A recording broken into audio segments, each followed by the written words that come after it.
Welcome to Phil Margo-The Lion Roars, and this is on malcolmpresents.com. And Phil, we have a special guest. Could you introduce your friend? Yes, I'll introduce him first with music.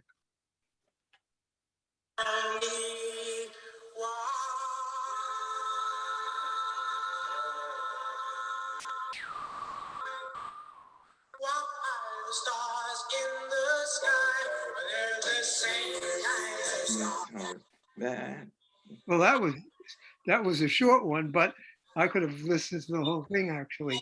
That's Tell Me Why. Norman recorded it with the Rob Roys in 1957, which was 4 years before we started, which means that you were a previous generation of recording artists. But that song could have been a hit anytime later for the next 20 years, as it was by the Belmonts. You know, so it was an amazing. We used to sing it in school. Well, they wouldn't let me sing because I couldn't sing at that time. But there was a group in school that sang it all the time. You know, they sang it in the stairwells because it had great echo. You know, we knew about that. So here it is. How did you get your start?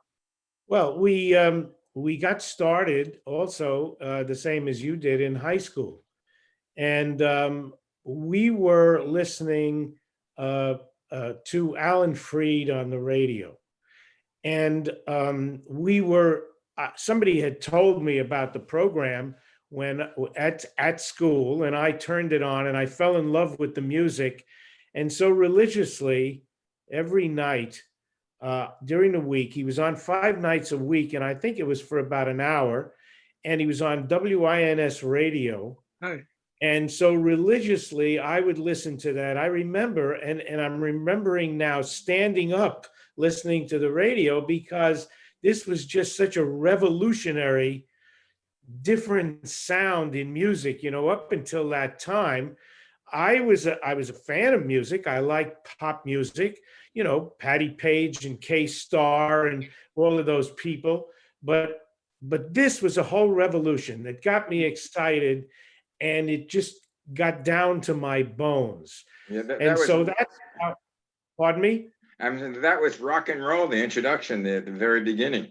That was the beginning of rock and roll. And so we wanted to start to emulate those groups. We hung out on the corner, like a lot of people did. What area? What neighborhood? We lived in the Riverdale section of the Bronx. And actually, it wasn't a corner, it was a monument that was in the middle of the street, 236th Street and Riverdale Avenue, and it was at certain points, they used to hang around that spot. Anyway, we started singing, and we started singing in school, but then we brought it back to the neighborhood. And we in school, of course, as Phil said, we wanted to get the sound. So the great sound was in the boys' bathroom because of the echo and it made everybody's voice sound better. Don't forget, everything here was a cappella. So when you started to harmonize, it was just like a great feeling to get this sound. Oh, yeah. and to listen to it and hear it back with the echo. It was just a fabulous thing. So we started to sing and emulate these great groups that Alan Freed had on his radio show. And there were the Cleftones, and there were the Cadillacs, and there were the El Dorados, and I mean, there were a million of them. And then he even took it further when he had those rock and roll shows at the Brooklyn Paramount Theater. So we went to those shows, and I think we stayed there all day, show after show, movie after movie, because in between the shows, there was a movie, and we saw all these groups. And the more we saw them, the more we wanted to emulate them and get that sound. And that's basically how we got started. We started. That was in 56? That was in 56. Right, okay. And That was at Dewitt Clinton High School. I went to Dewitt Clinton High School. And so there was a group there that called themselves, I think, the Clintonians or something to that effect. And they sang at assemblies, and I was very, very admiring of them. And I wanted to do it too. And so that's basically how the group got started. So we started to sing the same songs that these guys were singing on stage and on the radio show.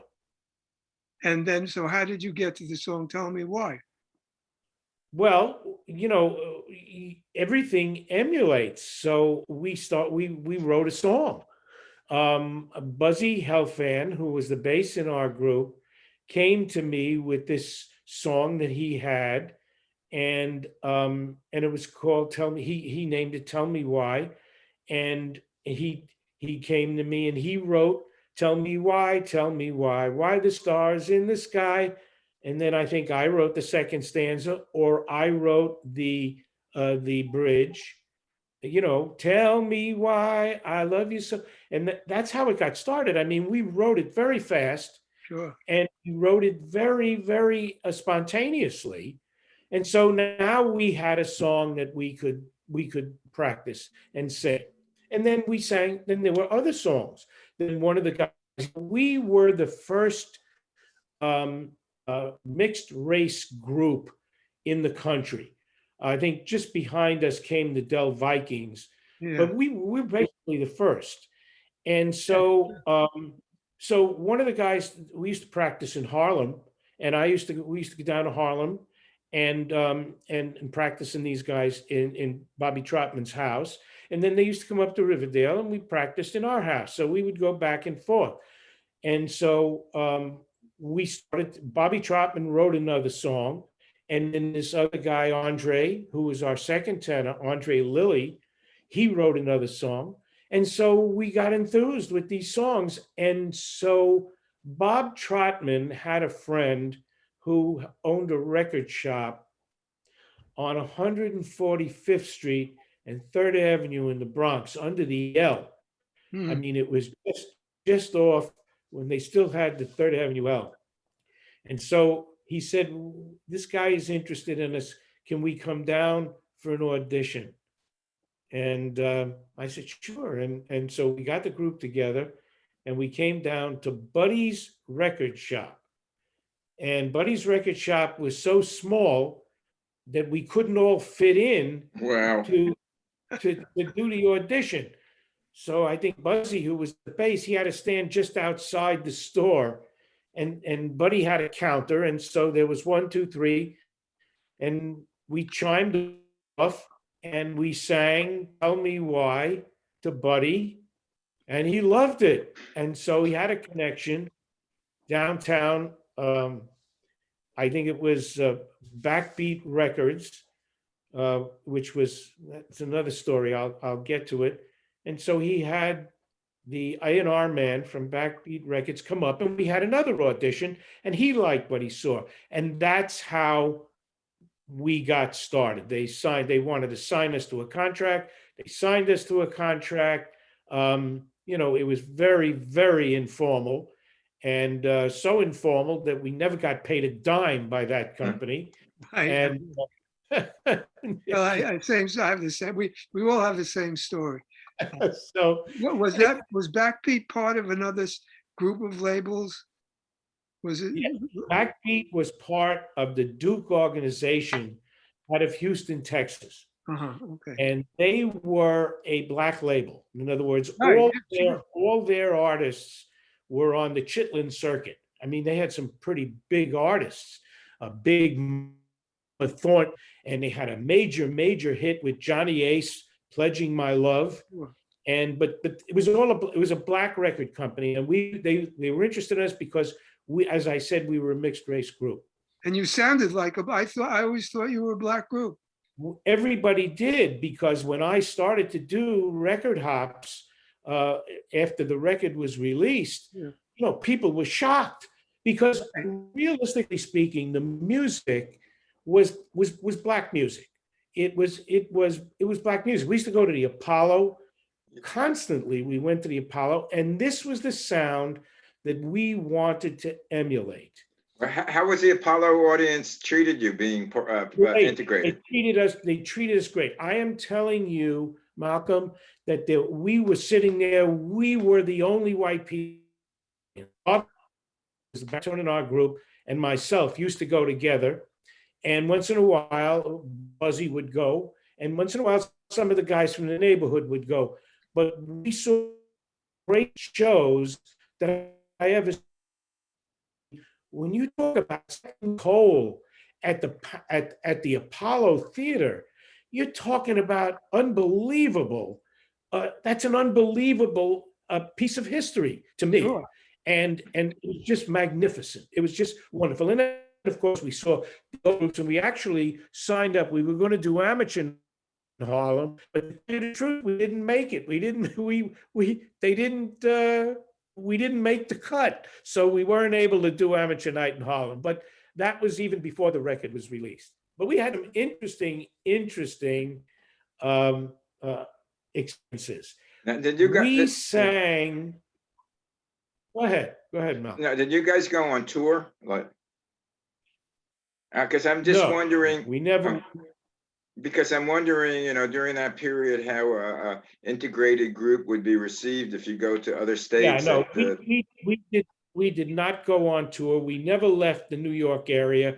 We sang in New Jersey. We sang in Brooklyn. We sang at Sunnyside Gardens in Queens, where they have the fights. Yeah. We sang all over the place, but we never really left the New York area. We went on tour. This record company didn't do very much in terms of promotion to Tell Me Why. And although Tell Me Why was greatly accepted in a coast, it never got national promotion to where it took us to another level. And as a matter of fact, when the song was covered by the Belmonts, that's when the song got real promotion nationally, Sure. and it sold a lot of records. Yeah, we had the same thing with our song, with The Lion Sleeps Tonight. Everybody thought we were black, and we were #1 on the R&B charts. Right. Okay, until they found out that we weren't black. Then we got off the R&B charts. Right. But, so that was with The Lion Sleeps Tonight. Tonight I Fell in Love was the same thing. It was a small company. And of course, they stole more records than they sold. They would sell records out the back door and not say that they printed them. We were in the top 15, and we asked the guy for an advance, and he says, "You're still in the red." We said, "How could we be that? We're in the top 15." Well, Yeah, we really. all got that. And there's some great stories that Herb Cox also told me from the Cleftones. And they were with Roulette, Gee, Morris Levy, and this guy was the king of people.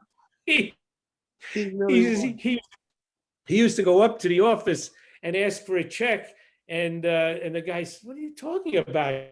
And here they had these huge records that sold tremendous amounts.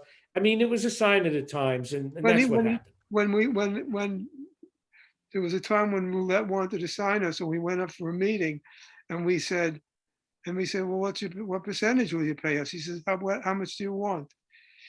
Knowing that whatever, we're not going to get it. Yeah, but you got paid on net, not on gross. No, we got paid on nothing. Uh-oh.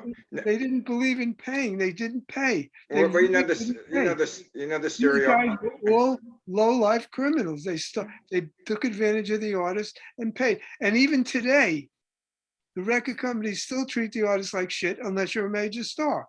If you're a major star, then they can't screw with you. So when we heard The Lion Sleeps Tonight, and we said to RCA, "We want to get this, we want that, we want that," they gave it to us. They gave us 50% of the third party's sales. But that was when we had this monster hit. Right. When we first signed, they gave us nothing. From what I understand, Norman, who came up with the background part on Tell Me Why? Did you all do it together? I think we all did it together. Was Yeah. Chop, chop, chop. Yeah. Yeah. I Yeah. never heard that in my life. You know, Yeah, well, there were so many different, they call it doo-wop because of the background of all of these songs. Really? And most of the songs, you can hear a doo-wah, doo-wah. Right, right. That's what they are in the old days. I think we wanted to have something a little different. And we also had an upbeat song. The Rob Roys were an upbeat group. We specialized in upbeat, high up tempo Yeah. songs, where a lot of the groups, and I was just going over because I'm planning on doing some new things, and I wanted to do some things. I want to look into the Moonglows because they were such a fantastic Oh, group beautiful. in those days.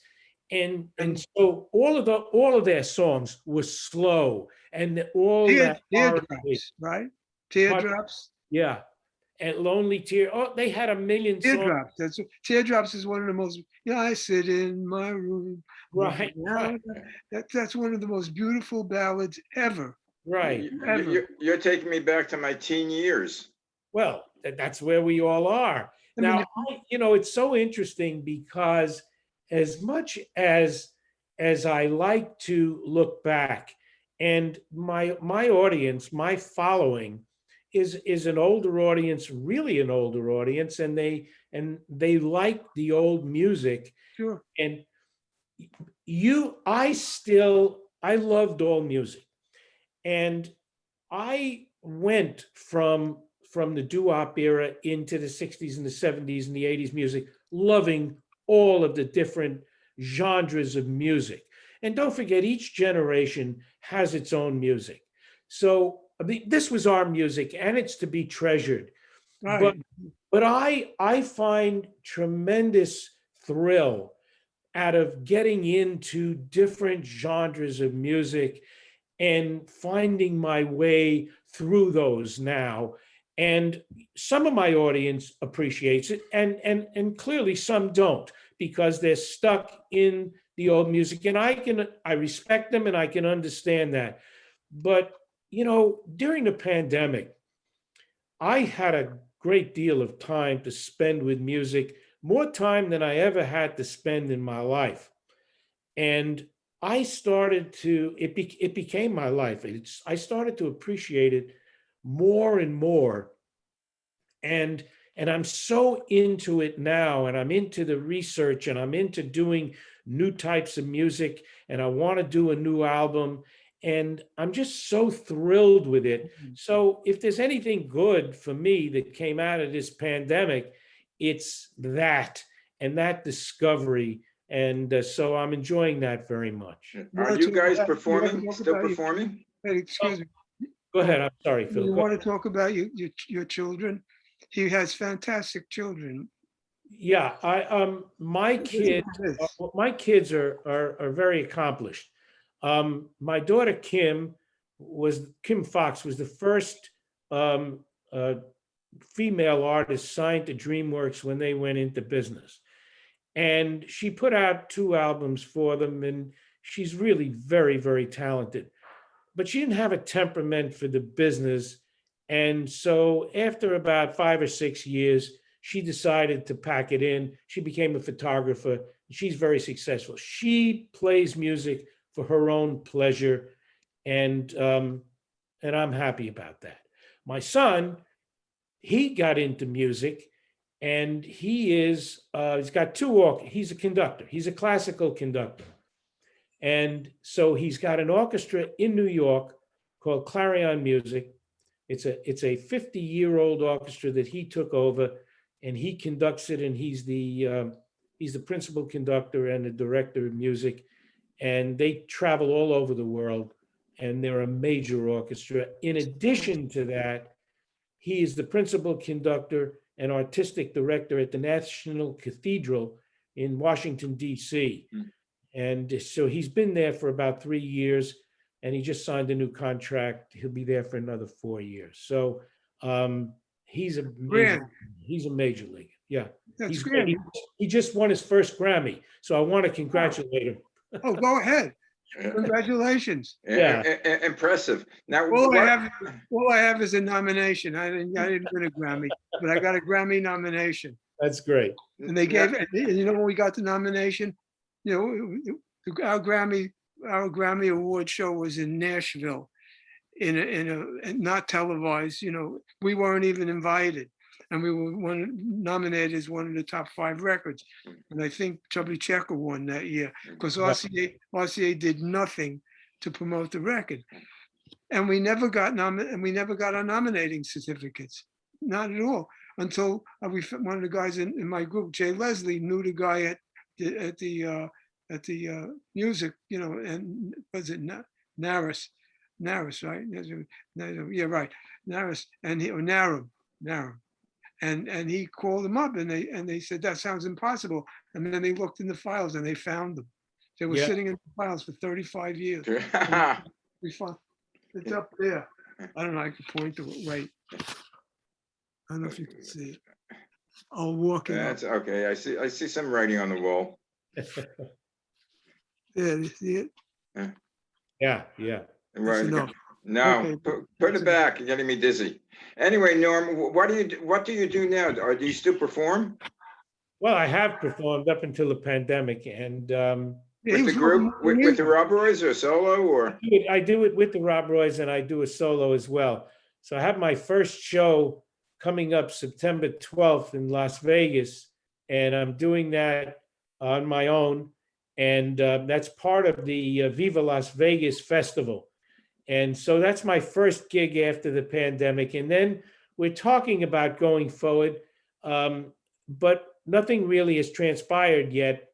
And I'm thinking about probably 2022 is when people would start feeling comfortable going into these rock and roll shows, these older doo-wop rock and roll shows.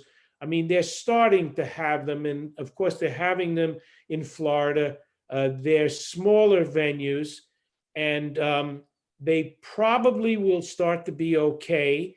And I will probably, at the beginning of 2022, start doing more shows and seeing what transpires and how the whole situation. Don't forget, the audience that we're dealing with here in our music is an older audience, and I want to see how they accept coming back to the theaters. And a lot of these theaters, with if you have to do social distancing, it's going to be a problem for these promoters to make money because they don't make a lot of money on these shows, and they have to fill theaters in order to do them. So I'm doing my research. We'll see where it goes. But I'm looking forward to doing a few things starting in 2022.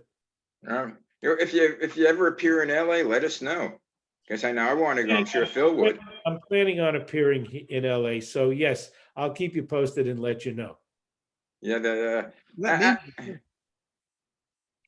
actually, I'm trying to talk Phil into revising some of the tokens. No, we talked about it. We were talking about it the other day at my son's house, how I have my grandchildren, so we could do a show with the whole family, you know, right. The whole family. My grandson Ethan is an extraordinary musician. My grandson Solomon is a terrific singer. He could probably do all, you know, he could sing "The Lion Sleeps Tonight" and stuff. And so we started talking about that. You know, we usually do this show every year in Beverly Hills. I did that show with you a couple of times. We had a hell of a time. It was a great kick. Yes, it was a great gig. And the last show was the most we ever had. And in fact, we were talking about it the other day, and I said, if we do it, we can do it with Norman. You know, I said, Norman is right here. And you know, we did it with the girls. I don't know, did you do it with the girls when we were? No, I didn't do it with the girls. We formed this girls group. Now they're all grown up, you know, they were kids, but they sang great, and they sang the background for the Tony Orlando records. You know, they did their own stuff. It was terrific, and it was a really great show. And I think that's a great show, and it's a great idea. Yeah. And you know, we did just before COVID, we did a cruise. We went down to Mexico, and we did a cruise for a week, and we sang. And a couple of people at the very beginning of COVID canceled out. They didn't show up, but most of the people did, and the cruise was successful. And thank God nobody on the ship got COVID. But when the ship came back to port, we were not able. It didn't go out again because the thing people started to get COVID on these ships, and so we were very, very lucky.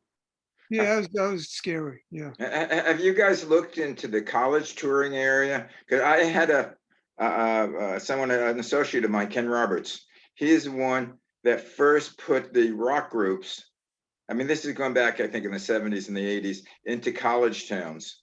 Right. And I think your music, especially the upbeat music, would be great for college places. It would be great. It is so universal, and I have to tell you that I get letters and emails and Facebook messages from people all over the world. I did a couple of shows in Barcelona, and who would think that in Spain they would love doo-wop music? Yeah. I am telling you that the place was packed, and there wasn't anybody in the audience over 40 years old, and it was a fabulous show. Yeah, well, the music is danceable. I used to get involved. I was involved with a big band, and as long as the kids can dance, right? That's what they're looking for, and especially the doo-wop music. I guess now the college age kids say, "Oh yeah, I remember when my grandparents listened to this when I was a child." So it does bring back memories for them, even though they weren't, yes, experienced it. A lot of my fans are children and grandchildren of people who played the music at home, and they grew up with that music, and so they love it. It's just fabulous. Yeah, that was a big that was the big days of the radio when people tuned on the radio and listened to rock and roll. To me it was Murray Kaufman. The thing about radio back then, which was so unique, it was top 40. I mean, Perry Como would do his song, then the Tokens would do his song, and do their song, and then I don't know, Frank Sinatra. We were on the charts with all these people. It was top 40. Music was all present in all forms. Now it's narrow. Right. Now this station plays this and this station plays that. And it's unfortunate because the top 40 had a wonderful magic to it, because you could hear all different kinds of records at the same half hour, really.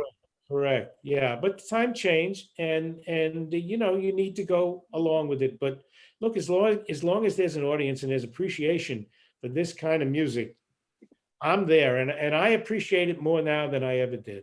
Whoever thought a song we did 50 years ago, now it's more than 50. It's 50, what? Let's see, 61? Right. 60 years. It'll be 60 years this year. Now. Wow. It's 60 years. Well, I cannot go a day without, or a day or two without hearing "A Lion Sleeps Tonight." And Norman is 50. It's one of the great songs of our time, and it will be around. I think the Lion, I'm sure, will be around forever. Yep, it will be. So terrific. Yes, and that's why so the lion does roar. Yeah. Well, that's where I have the name of the show, Phil Margo-The Lion Roars, because now he's not quiet. We started out with a political show, which we'll talk about later. If you go back in our archives, you'll see when he talks politics. I remember when I used to rehearse with Phil and Mitch, and they had a show. I guess it was what you're talking about, and yes, they were very political, and Phil probably much more political than Mitch, but they were really very, very high. And it's great to have a platform to be able to say what you need to say. But I didn't realize that at that point, and that's a great thing. That's a great thing. Being political, it was worrying about our nation. Of course. When George Bush became president, I was scared, and I had every right to be. We're still in that war. that he did for no reason. So that's not time for this. Yeah. But I'm Anyway, not political. I want the country to be the best it can, and now it isn't. do you guys ever get spectrum? do you ever get involved with the PBS, and because they had the oldie I show? did. Yes, I did a show on PBS. It was really great. I did it with Jay Siegel, who is Phil's counterpart back in New York. I did it with Little Anthony. I did it with a million guys who I know over the years. It's so nice to get together with all of those guys. Sure. It's like a reunion. Yeah, When you see, it's like a reunion when you see them, and it's just a lot of fun. It's amazing, at least to me, to see all these groups, and they sound good. Yeah, they do. I mean, so the voice is different. It's a bit more mature, and Right. they can't hit the high notes, but they bring that age, and they interpret the song different. Yes, they do, and they bring a fine quality to it. Yeah, there's a certain texture to it. I agree with you. I think it's terrific, but it's really nice to get together with them. But anyway, guys, my beeper just went off. Your beeper just went off. Okay. We've done our half hour. Okay. Thank you for spending time with us, and come back anytime you feel like it. It's my pleasure. It's my pleasure. You have Bill. 1957 till now to talk about all the things you did. Yeah. If you have a history. If you have any shows to promote, let us know, and we'll include it on our show. And let us know, where can we reach you if someone wants to? Well, I have a website. It's normanfoxandtherobroys.com, and you can reach me there. And that's it. And emails. My email address is nfoxrobroy@gmail.com. And I'm reachable. Okay. I know, I reach you one. And when you start either touring again or have shows, let us know, and we'll let our audience know where they could see you. Thank you so much, Malcolm. It's been a pleasure. And thank you, Phil. Oh, my pleasure. Good to see you again. Okay. And don't forget, if you do anything, we can meet somewhere and have coffee now. Oh, I'd love to. Just let me know. We'll do it. And as I say, rock and roll will live forever. Rock and roll will never die. Right. Ta-ta, guys. Happy day, everybody. Bye-bye. Bye-bye.